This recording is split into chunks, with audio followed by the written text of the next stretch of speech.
Like, let me just try that, see what this happens so people can see it multiple times. This is actually going to be kind of weird. No, I don't want to do that. That's weird. But we are live, Brian. I don't know if you could find the link. I found the link and it's going. Good. Okay. So we are LinkedIn Live, everybody. I just want to make sure that you know we're live. It is now 1:01 Eastern Daylight Savings Time. I guess that's 18:01 GMT, and it's June 24th, and the year is 2020. So if you see something that says LinkedIn Live or live, and it's not that time, it might appear to be live, but quite frankly, it won't be. It'll be a recording. But it's going to be so exciting, it doesn't matter whether we're live or not. You'll still have a good time. So what I want you to do first is, if you want to say hi, I'd like you to put in a hiring challenge. First, tell me if you're a hiring manager, recruiter, company leader, looking for a job, but just describe something you're doing, a challenge you're facing from that point of view. What I want to focus on today is diversity hiring without compromise. And I'll even ask you, what do you think that means? What do you think diversity hiring without compromise means to you? Just those words alone without any explanation whatsoever. So let's leave it at that. So I can at least get a sense of that. So what does diversity hiring without compromise mean to you? Brian, I know we got Esther from Minneapolis. We've got James from somewhere. I can't, they're going too fast for me. We got people from Holland. So wherever you're from, what does that mean to you? Diversity hiring without compromise, because that's what I want to talk about today from all perspectives. And if you're on the Zoom meeting in chat, put that in there too. So we want everybody. Do we have anybody waiting in the, you can actually admit people, I think, Brian, if there's anybody in the waiting room. I just admitted one, and I'll keep an eye on that. It pops up. Okay, so I'm going to do this with Brian. Okay, so Stephanie, that's a good question, Stephanie. This is, I assume you're a job seeker, not a candidate. They're not a sourcer. Had 20 interviews and messed them up in 3 to 4 weeks. Well, I got an idea for you. Okay, here's what I want you to do, Stephanie. I want you to go to winwinhiring.com right now, www.winwinhiring, and sign up for this course. No, actually, wait till the end of this because I'm going to give you some tips. But everybody who's looking for a job, go to that. It's a free course. You don't have to pay. I think it's free for 10 days or 20 days, and it's $5 a month. So it's not, we're not talking big bucks here. I just don't want people to abuse it. It tells you how to ace the interview. So Stephanie, you already got the interview. You have a job to do, Stephanie, and I need you to do this. I want you to go to this course and tell me what you didn't do in the 20 or 30 interviews you had this last month. And I want to see if you think this course would help. That will be invaluable. So please do that. That would be great. Any questions coming in as to why people think what diversity hiring without compromise means, Brian? Yeah, I've got one right here from Laura C. that says diversity hiring without compromise is to hire more non-traditional candidates without the perceived notion that they were less qualified than the traditional applicant. God, thank you. Who was that, Brian? That was Laura C. Well, that's great. Thank you very much, Laura, because that's what I meant it to be. People who know I don't know if you know performance-based hiring, that's what it's meant to be. Hey, if you do it right, and we're going to show you how to do it right today, I'll at least give you an overview of it. It's really designed to do that. Hey, you don't have to compromise, but we have to make some changes to pull it off. So let me kind of get into some of these issues here of what changes need to take place. Now you can tell just from the video that I'm not this young spring chicken. I'll tell you, I am 74 years old. I became a recruiter before just about everybody on this call was born. In 1978, I became a recruiter. And that wasn't my first gig. I was running a manufacturing company when I was 32 years old, had 300 people in it. And I just hated the group president. I just quit. I said, I don't need this. I'm going to become a recruiter. And it was just kind of a stupid decision, emotional decision. I don't want to deny that. But when I became a recruiter, I realized it was just like a business process, just like building a part. Hey, you got to have the right spec. You have to have the right process. You got to track the yield. And it was a business process. You had to do it all the time. But in 22 years later, so I was a recruiter 20 years, and I wrote a book called Hire With Your Head. And the subtitle at the time was A Rational Way to Make a Gut Decision. But in 1998, technology was really coming into the HR space. Before LinkedIn, it was really coming in. I had this cartoon drawn. I just told the cartoonist, I said, I got this idea that we're wasting a lot of money on advertising. Job postings are boring. It was hard to get interviewed. People didn't interview people properly. Recruiters box check skills. It was hard to find a job. I said, just draw a cartoon, something like that. This was 22 years ago. Has anything changed? In your mind, has anything changed in 22 years? And if you're on the Zoom meeting, we see your reaction instantly. If you're on the LinkedIn meeting, it takes a little bit of time to get there. But has anything changed? We had one person last week said the bucket's bigger and the holes are bigger and we're spending more money. But I don't think anything has changed. So I want to change anything there coming in, Brian? Well, don't say it. We're late. You got to remember the problem is when I ask a question, just so you know, if you're in the Zoom meeting, it's instantaneous. If you're on LinkedIn Live, there's a 30-second delay. So, and that's, I don't know, they don't cut me out, or maybe they do. No, and Lou? Yeah, Brian, what does it say? So Stanley says, by shifting to a performance qualified attracting and assessment process, there is never a need to compromise on ability, fit, or motivation. Well, that's not the question, Brian. The question was, what has changed in 22 years from that? So different topic. Yeah, different topic. It's not coming in yet, but. Well, I'm seeing one. It said nothing changed. LinkedIn user says nothing's changed. There we go. Nothing's changed. Well, and Jody says more digital communication, less phone work, more emails. Oh, good, JJ. Right. It's. So I think you're right. All it is there's less touch, more impersonal, more transactional. And I think you're right. So in many ways, it's basically saying, hey, the bucket's bigger, the holes are bigger, and it's less personal. And I'm going to say let me say the reason is that how many people apply to jobs they shouldn't have applied to? Because they made it so easy to apply. So you just apply and hope for the best.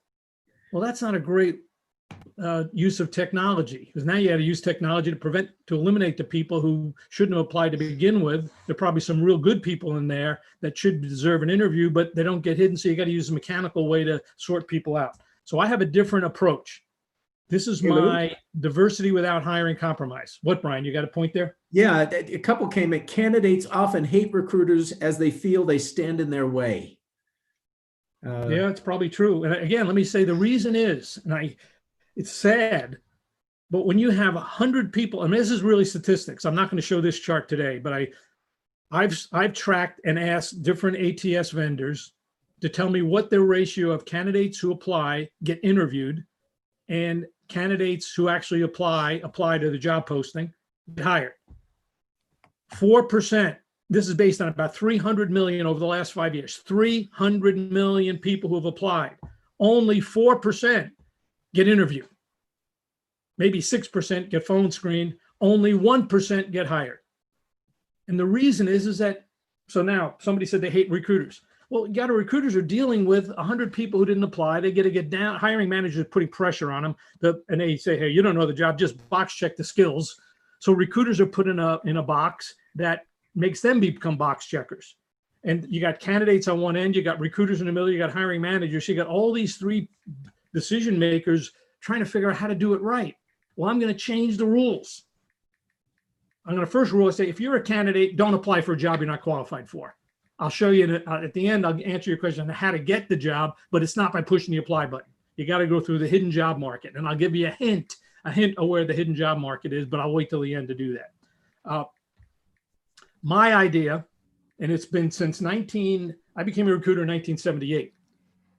But in 1982 or 83, I decided to change the rules that I would impose. I said, I'm going to hire for the anniversary date. I'm going to guarantee this person is good a year after they start. But we got to change how you do that. And it took me a lot to figure it out to get it done. It took a while to figure it out. But I want the candidate to say after a year, I'm saying, yes, that was a great job. And I want the hiring manager to say, I'm glad I hired that person. And it turned out when you did the process, and it wasn't intended to be diverse hiring, but it worked. It didn't matter whether you're black or white, older, yellow, greener with them from Mars or Jupiter. It didn't matter. It didn't matter how old you were. If you could do the work, you deserved the job. But so that was the idea. And it wasn't intended to be a diverse hiring process. It just turned out that was the outcome because we changed the rules. So and it's a high touch process. So let me kind of get into some of the details with respect to that. And this is the first one. And Brian, hey, Brian, I just listened to one of the training sessions. Brian's the chief operating officer of our company and head of marketing and sales, et cetera, et cetera. I've been showing a chart like this for 20 years. And I make the statement that the best candidates are often not the best hires. So in the training program we had for recruiters and hiring managers we had last week, Brian asked the question to the hiring managers and recruiters there, have you ever made a hiring mistake? So he said the question, have you ever made a hiring mistake? And he just said, why? And everyone said, yes, of course. They said, and why? And it turned out the why was because they were focusing on interviewing candidates as opposed to interviewing great people. And I'm going to say this is a fundamental problem with every single hiring process in the world today. If you don't have the skills listed on the job description, that piece of technology will exclude you. Even though I ask hiring managers, you ever hired someone who has all the skills who's not competent? They say, of course, that's why they make mistakes. And I say, you ever hire someone who has a different mix of skills who is competent? And they think about it. I said, well, every single person you promote, a lot of diverse candidates have a different mix of skills. Oh yeah, I remember this person, I remember that person. So having the skills listed isn't a great predictor of ability. So if you screen people on the skills, you're hiring people who might be good, but you're also missing people who could be better. So the number one, that's the first step. The second step is you get on a phone call. If you get on a phone call with a recruiter, he or she will start box checking. First off, they box check your skills. Then they box check your compensation before you even know the job. You actually have to agree to a compensation before you know the job, which is stupid as heck. So any recruiter does that, I got to tell you, you're stupid. And don't give me this idea that you're doing it for efficiency. You're doing efficiency because you got the wrong process that you need to be efficient on. So being more efficient doing the wrong things is not a good thing. And I can actually tell candidates and recruiters, like, if the candidate's making a little bit more money than you want, maybe make the job bigger because you got 3 other jobs. The hiring manager will increase the job.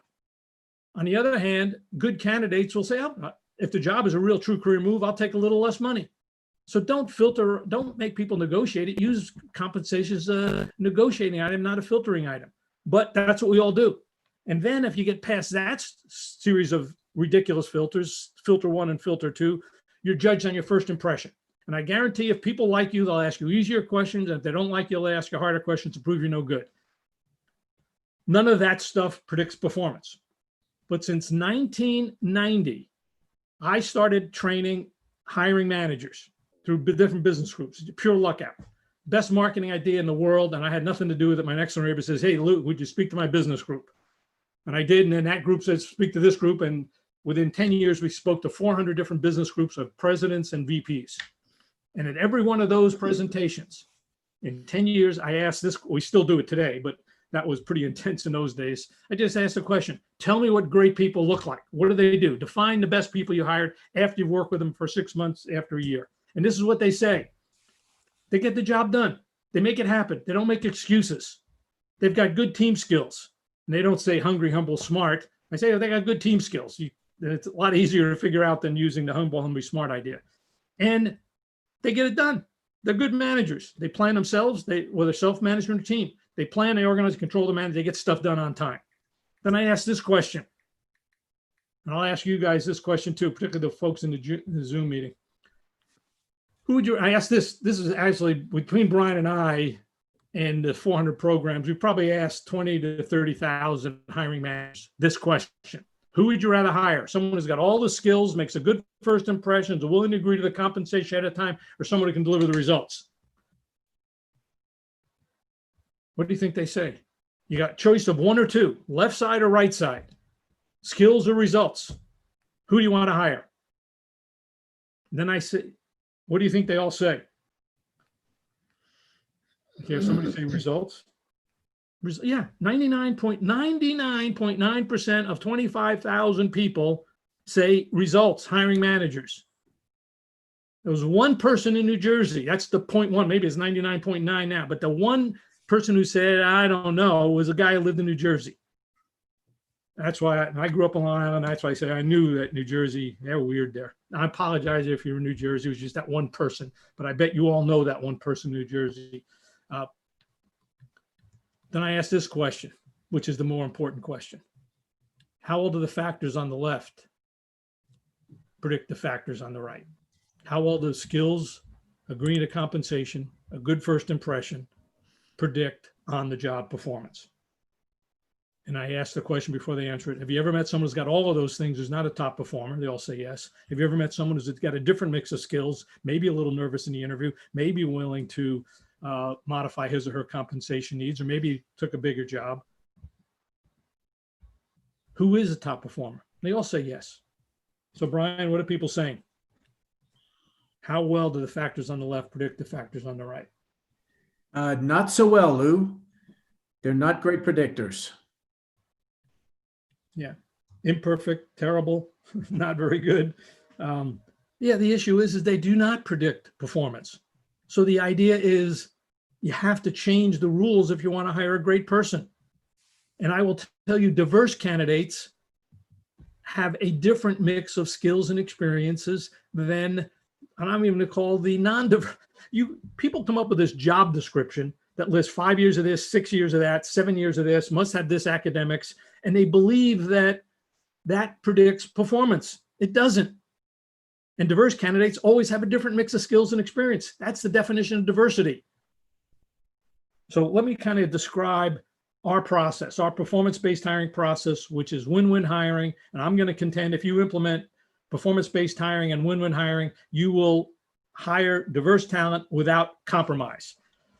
Here's the quick take. If you want to, and I tell this to hiring managers, you want to hire a great person, irrespective of age, irrespective of race, irrespective of sexual preferences, whether the person's physically challenged or not. I don't care if they're old or young, black or white, from Mars or greener. If they can do the job, they deserve it.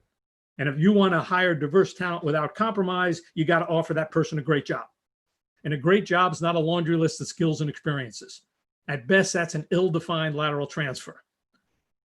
In my mind, I ask candidates, forget the job description. You've got a bunch of lists of skills and experiences here, and I've done this thousands of times. Did it Tuesday. What's today? I did it Friday last week. I asked the hiring manager, what does the person need to do to be successful? This list of skills and experiences is not a job description. It is a person description. A person is not a job. A job doesn't have skills. A job doesn't have experiences. A job has things a person needs to accomplish. Tell me what those are. Build a team of accountants to launch a new international reporting system. Great. Take over a new territory and build it. Design a widget that accomplishes this in 6 months. They do stuff. Every single job in the world, from entry-level person in the mailroom to chairman of the board, can be defined. 80% of that job can be defined by 6 or 7 performance objectives. I call them KPOs, key performance objectives, or OKRs, objectives and key results. That's a great job. We advertise, hey, this is where I think it's important. We don't list a bunch of skills in our job postings. We say, hey, if you can do this work, tell us what you can do. Here's what we need done. What have you done that's similar? And in my mind, if you're a candidate, you should just describe the work you've done that's most comparable to that. And don't ever say, I need a job. Say, here's what I can accomplish. No, I know what you're looking for. Here's what I can do. And we promote this as a career move. We interview, and our interviewing process is digging deep in that candidate's accomplishments to see if they've done comparable work. And I guarantee if they've done comparable work, they've got all the skills and experiences needed. The work determines the skills. The skills don't determine if they can do the work. That's a big logic issue that needs to be overcome. Then we don't close on compensation. We close on, hey, this is the best career move. I know we have to be competitive about the comp, but if this is not a career move, you won't be happy. We clarify those expectations in the onboarding. We deliver on the promise, and that's how you raise the talent bar. That's diversity hiring without compromise. It's a business process to hire great people. And if you get hired this way, you've earned your stripes. You don't have to say, hey, I'm as good as anybody. And I think there's diverse people get hiring. Everybody else say, oh, you're hired because you're a diverse candidate. No, our process is you're as good as anybody. You deserve that job. Fundamentally different process. Let that sound in. And Brian, any questions related to anything we've discussed so far? If not, make up some. Well, I think the issue is certainly from the job seeker side.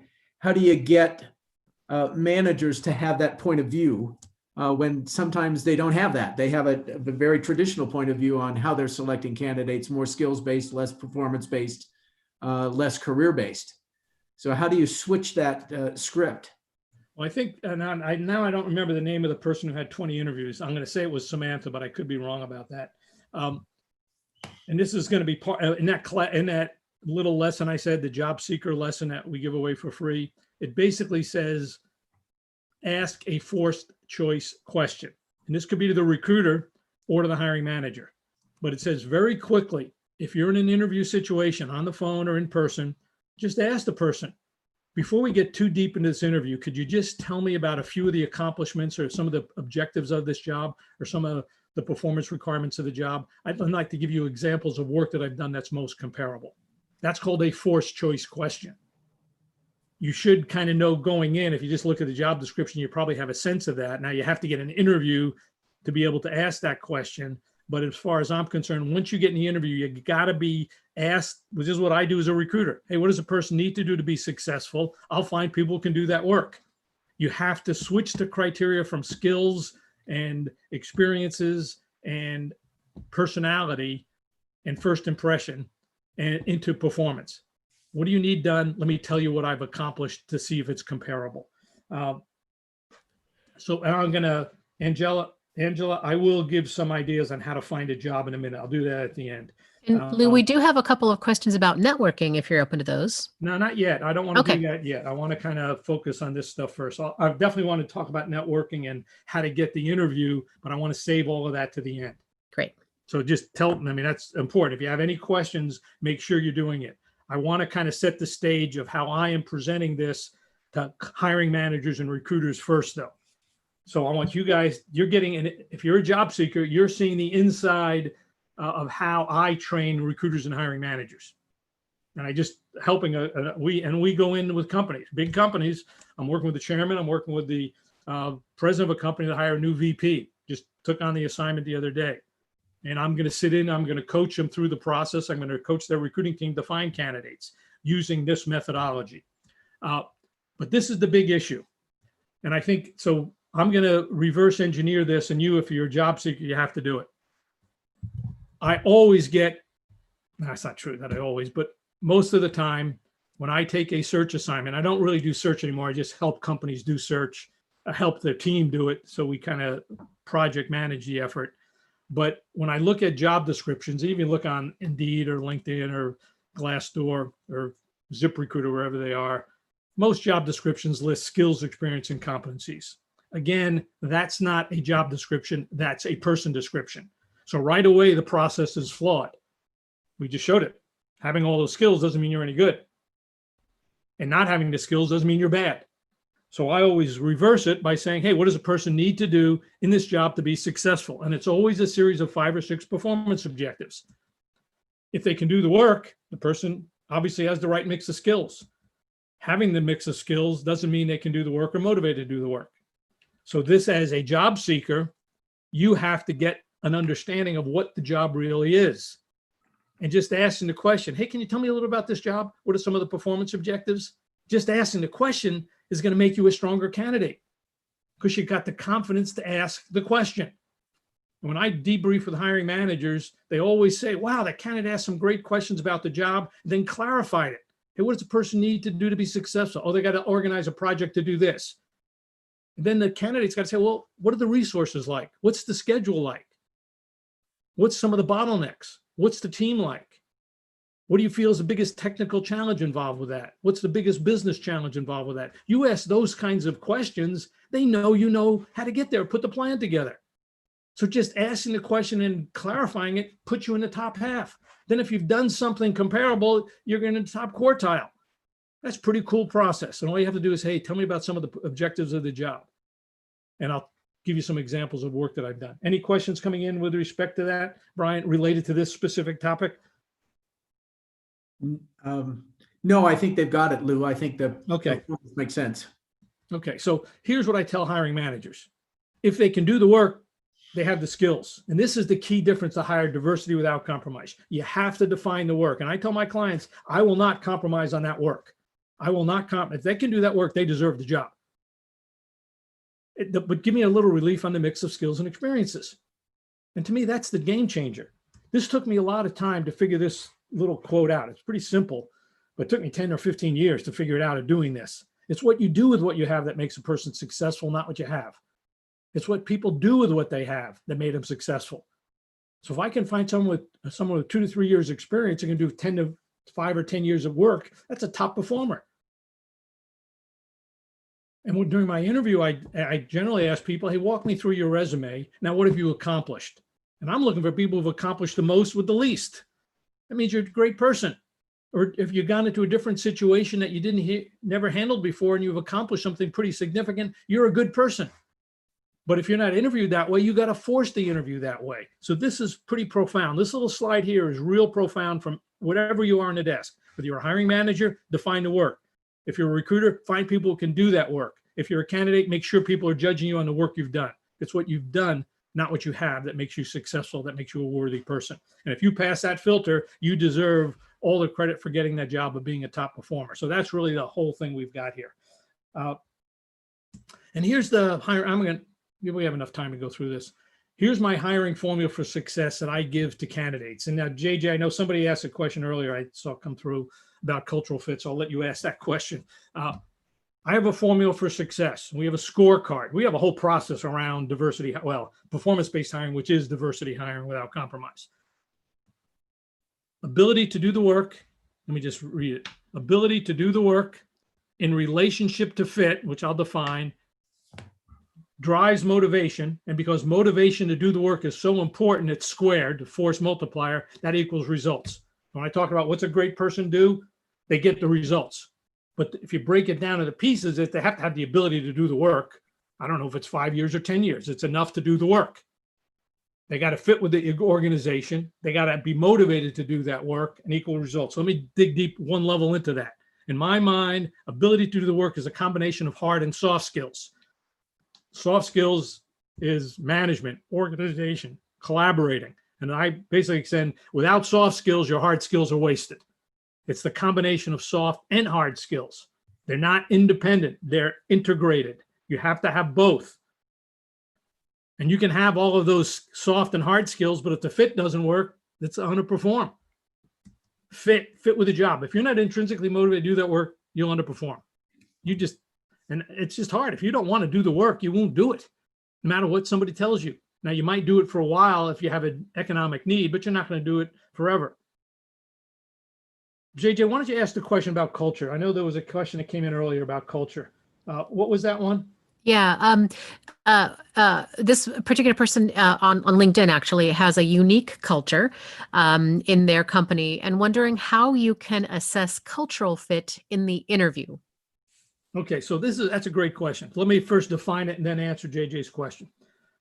I consider fit 3 dimensions. Fit with the job. I mean, you got to do the work. If you don't know the work, how do you know if they're motivated to do it? Pace of the organization, in my mind, is part of culture. If you're a fast-growing company and the person's been in a big bureaucracy that's slow-paced, that's a tough fit. Culture itself, in my mind, the proxy for culture is the decision-making process. How people collaborate together on teams. And I'll give you some ideas on how to do it. But decision-making process and pace of the organization, to me, are great proxies for culture. That's how I measure it. I just say, okay, I'm talking to a company. What's the pace? How are decisions made? Is it intense? Is it hardworking? Is it collaborative? Is it bureaucratic? You get a lot of sense just from those 2 things, the pace of the organization, the decision-making process. Then I want to understand the value system that they perceive to be correct.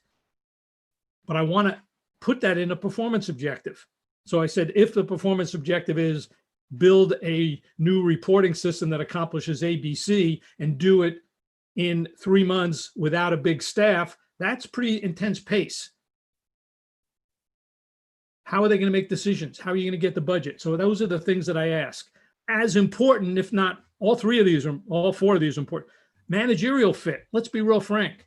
You can have the greatest culture in the world that's team-oriented and collaborative, but you got a manager who's an SOB which some people don't know. Yeah, everyone knows what that means. You're not going to work too hard. I loved the job I had, but I hated the group president. The culture of the company was fine. I fit with the culture. I fit with everything, but I didn't like my manager. Every other week, this group president came down to tell me how bad I was. And yet I was turning a division around. This is when I was 31 or 32, before I became a recruiter.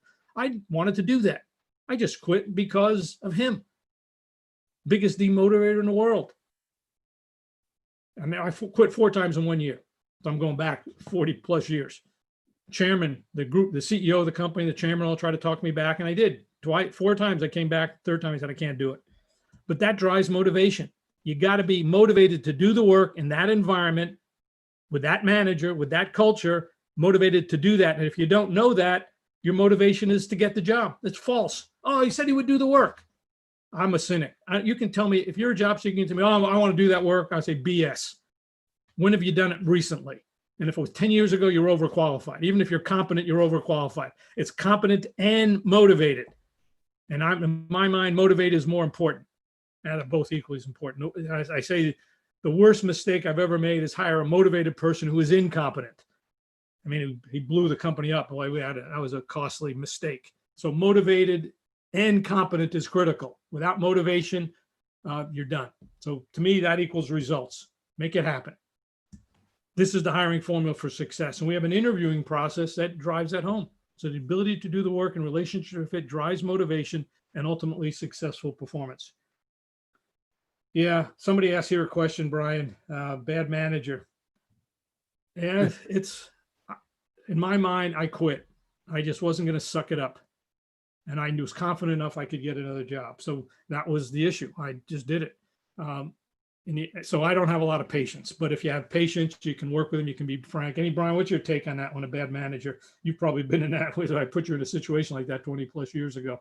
Well, you did. What's your answer to that one? My answer to that is nobody who's good will work for a bad manager for long if they know that they're a bad manager up front. So I think you have to work around that situation in terms of good people. And if they're great for the organization, you have to figure out another place or another opportunity for them, because good people will not put up with a bad manager, just like you didn't.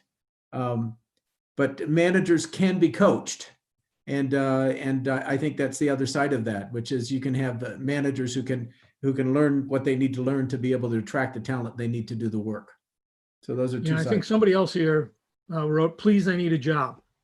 Do not say that to anybody. I typically knock people off who say, please give me a job. Nobody wants to hire someone with a please give me a job. That is not a good marketing technique. Instead, say, here's really the work that I've done best at and I'm really good at. You need somebody to change that component. Don't say, give me a job. Nobody is interested in hiring somebody who is pleading for a job. Number one, once you get it, you won't do any work. So why? It's a terrible, terrible, terrible thing to do. Don't say, please, I need a job, or where can I send you my resume? Instead, write down the best thing you've ever accomplished in your life and find people who need to do that work and say, hey, I can do this work. Do you need someone who needs to improve a process, build a team, grow sales? If you can do that work, I'll talk to you. But I don't want to talk to anybody, neither, not a single person in the world cares about you need a job. What can you do for them, not what can they do for you? This is not a free ride. If you get a job using this process, you deserve that job. I don't know why I have this. We're not going to do it.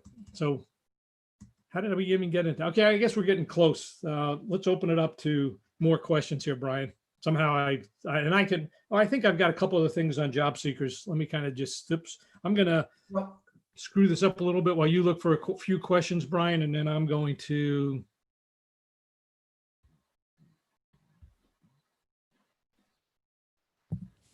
Anything going on there, Brian, that you can ask? Well, one of the questions that came up from a job seeker standpoint is the whole, they know that networking is the way to get a job, but they seem to hit a lot of roadblocks when they try to network directly with the hiring manager. They're not open to it. They don't have time. They don't respond to people who approach them. So what's your advice to somebody who wants to network, but gets sort of the door slammed in their face as they're doing it? Okay, so let me I did this with, so hold on, I want to make sure you can share my screen. I had to restart that because I wanted to edit a bit. Can you see my screen there, Brian? I can now, yes. Okay, I just want to make sure. So the question was about networking, and I think JJ asked a similar question about that too, JJ. And I have some questions actually from the recruiter side regarding networking, so that'll be a good follow-up. Okay, so here's what I tell job seekers. Networking is not about talking to as many people as you can.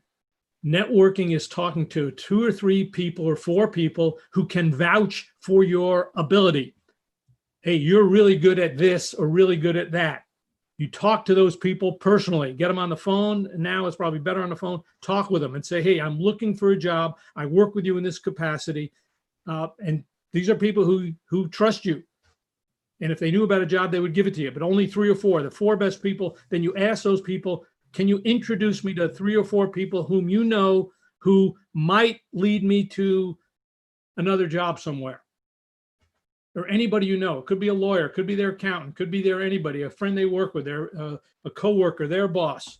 But you have to get 3 or 4 names from each of the 3 or 4 initial people who can vouch for your capabilities. You then talk to those additional 3 or 4 people from the 3 or 4. So now you're up to 10 or 12 additional people. You meet each one of them and you describe to each one of them why you're a good person and what you can. And don't say, I need a job. That will not help. You tell them, when I work for this person whom you know, this is what I accomplished.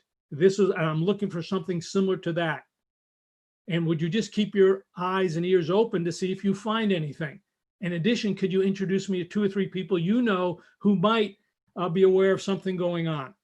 Now you're going to be up to 12 times. You're at the 25 to 35 people now. It is hard work. It's ego depressing work. But if you're good, you have to do it.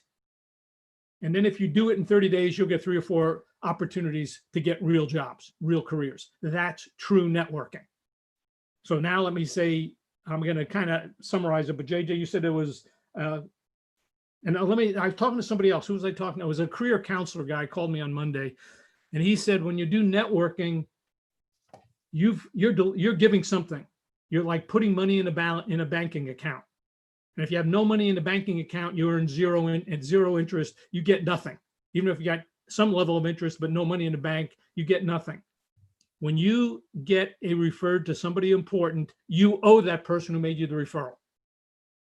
And they will be willing to do it because they trust you. But recognize that it is a bond that you've made with someone who can vouch for your experience. They're going out on a limb to vouch for you. You have to deliver on that promise. That's what networking from a job seeker standpoint is about. It's critical. It's important. That's how you start getting into the hidden job market. JJ, you said there was a question from a recruiter. Yeah, we've got 2 questions actually from recruiters. Do you think that networking is replacing the traditional recruiting process? That's the first question. Let me make that statement. It's a great question. What are you talking about is my answer. It is never replaced. It is what I've done for 40 years. I only network. 50 to 60% of the people that I present to my clients are networked. So it's not replacing it. It is the basis of passive candidate recruiting top performers. So one example I do is when I get a search assignment, I have a rule in our training. It says fish with the big fish. Now I do direct sourcing. Direct sourcing, I look for people who performance qualified, meaning he or she can do the work. They had the achiever pattern indicating they're a top third, top quartile of their peer group, and they would see the job as a career move, or someone who can lead me to someone who's a semifinalist. I call those people semifinalists. But I would say 2/3 of my work is talking to people who are semifinalists, who can lead me to. So if I'm looking for a national accounts manager, I'm going to talk to buyers at stores or the buyer. If I'm looking for a sales rep, I'm going to look for sales managers whom I know can get me great sales reps. If I'm looking for an engineer, I'm going to talk to project managers who've worked with that person. If I'm looking for someone in logistics and supply chain, I'm going to look for a warehouse manager. So to me, networking is the core of what you do. It's not a replacement or it's not a new thing. It's the old thing.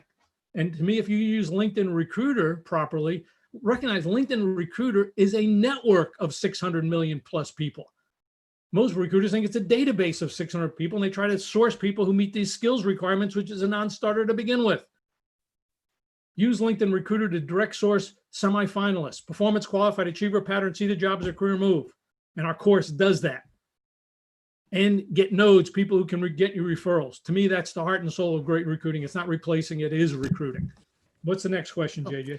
The next question is that there is no doubt that networking is the key to hiring great employees. But do you think that most organizations know this?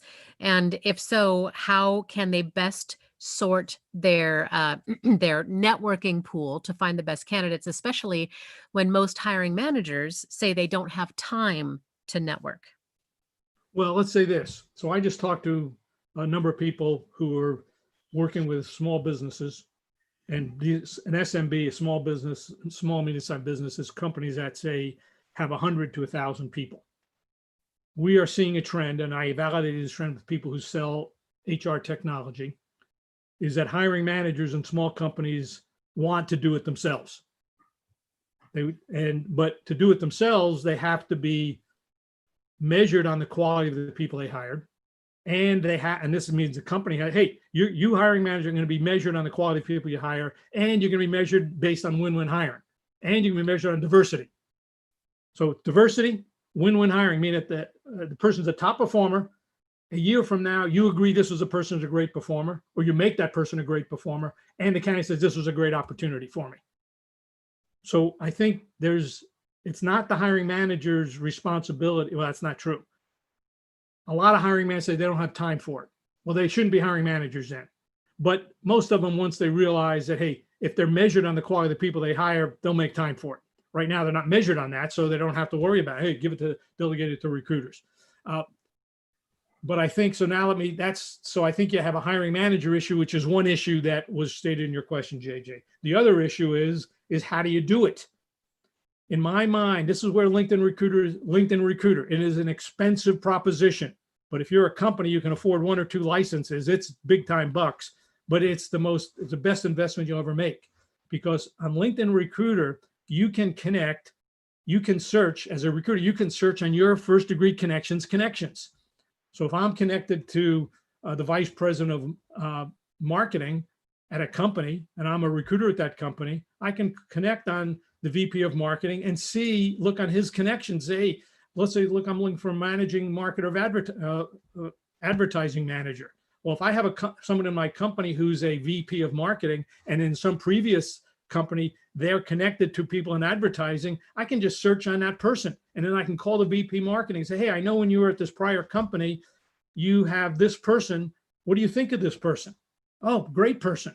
Don't know if they're looking, but they're a great person, but use my name. That's called Proactive Employee Referral Program, a PERP.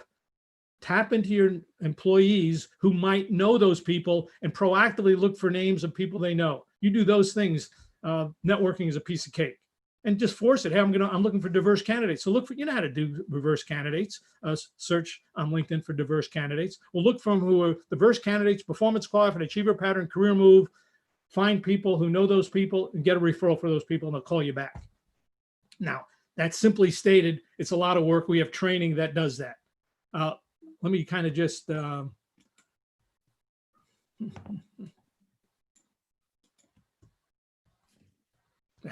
sorry, guys. Let me show this, and then I'm going to go back down to that. Any questions, Brian? So let me just say this. If you go to winwinhiring.com, take the free job seeker class, everybody can sign up for these 2 free classes. Performance-based hiring is an introduction, win-win hiring for job seekers. Let me focus a little bit more on 1 or 2 more questions. I like these LinkedIn Live to only go 45, 50 minutes at most. So let me take a couple of questions, maybe from the hiring company side and from the job seeker side. JJ or Brian, anything? Yeah, I've got a couple. Brian, go ahead. I'll jump in. One question was, how do you really measure somebody's true motivation? Good question. I got it. Yeah. Excellent question. And it's not by being seduced by that person's energy and enthusiasm. You can be the quietest, most nervous, most introverted person in the world. But during the interview, my question to every single candidate is, tell me about your biggest accomplishment, the best thing you've done your whole life. Tell me about the best thing you've done. And during that question, which takes about 10 or 15 minutes to fully understand it, is I say, where'd you take the initiative in that project? Where'd you go the extra mile? Where did you do work you didn't have to do, you just wanted to do it? What about that where you really took work you really like to do? Show me where you just really got in a state of flow, where you just were totally motivated. Then it's interestingly enough, and I probably got examples of 3 or 4 where this person went the extra mile. But then it's interesting. I say, hey, tell me about another accomplishment at a different job. Describe that to me. Another major accomplishment. Where'd you go the extra mile? What did you like to do the most where you just worked as hard as you could? What kind of work did you go the extra mile where you really didn't like to do, you just knew you had to? And I ask it again and again. So over 2 or 3 interviews, I've asked the same question for 3 or 4 different accomplishments. And I start seeing a pattern of where a person has taken the initiative. And then I compare that to what needs to be done on the job. Now, if you go to the Win-Win Hiring program, and we have an interviewing course which shows you exactly how to do it, but that's how I do it. Let's say this, I am the biggest cynic in the world. If you get past my interview, you are a good person. You might not be a good interviewer, and that's why I created this class. I don't care if you're a great interviewer. I'm not hiring you to be a great interviewer or representing you. I'm hiring you because you're a good person. And if I got to clean up your interviewing, so be it. I want to know if you're good. You can do the work. I don't care if you're black or white, green or yellow, physically challenged or not. You deserve the job if you're good, and I'll go to bat for you. But you got to go to bat for yourself, and you got to learn to be a good interviewer as best you can, as best you can. But it's focused on asking forced choice questions, digging deep and trying to clarify them, demonstrate that you really are the person that they're going to hire. And if you get hired for that job, you take great pride in it because you are focused on your performance. That's what diversity without compromise is. It's hard work, but it's worth every penny of it, whether you're what side of the desk you're on. Any other questions there, Brian? Or JJ, you had a few, right, JJ? One actually was specifically about race. And do you think that race is a factor in securing a job, even in today's world? Do you think it's a factor? Oh, absolutely is. Yeah, because you can't control bias. They will look for you to exclude you. And even if you look at the skills-based job descriptions, diverse people by nature have a different background. So that's why a skills-based job description by its very nature is biased. That's why I don't use them. I use a performance-based job description. First impression is biased. I mean, we just lost somebody because for a job, one of our companies that work with us on searching lost a candidate because the hiring manager said the person wasn't humble enough. Now there's a book, and you might have seen it, Hungry, Humble, Smart. And if you really dig it, it's about how to develop team skills. And you have to be both hungry, smart, and humble. Smart meaning you're smart enough to understand what the other people on the team need. Hungry means you're pushing your position forward in a collaborative manner. Humble means you're not just thinking about yourself, you're thinking about the group.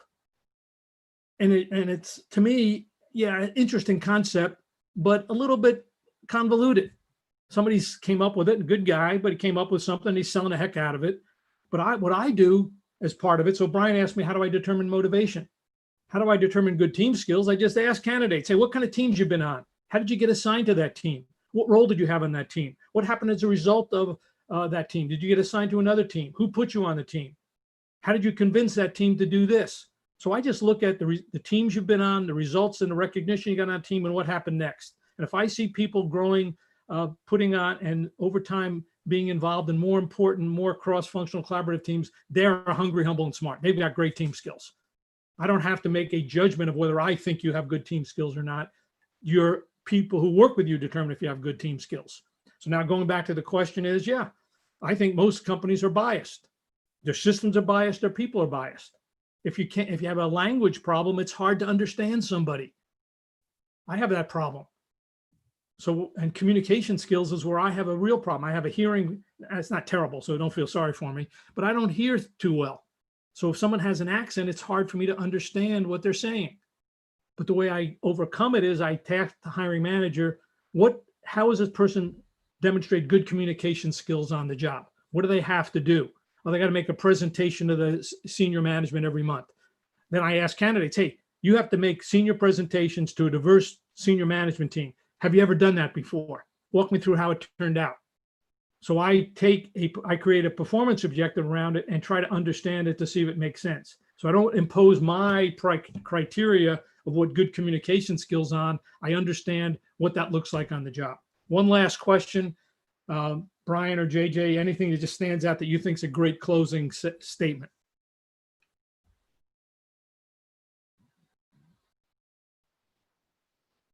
Not one, huh? That's pretty good. I don't see any from our LinkedIn crowd right now.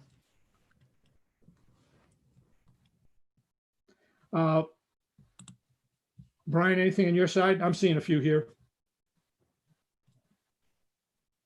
Brian, did we lose you? We can't hear you if we did. So I think JJ's getting cut off, Lou. Can you hear me? yes, I can now. Well, I guess we Hello? can't. Oh, We can't hear you, Brian. You're gone. So let's pass. I will end it by saying getting a real job is much more significant than pushing the apply button.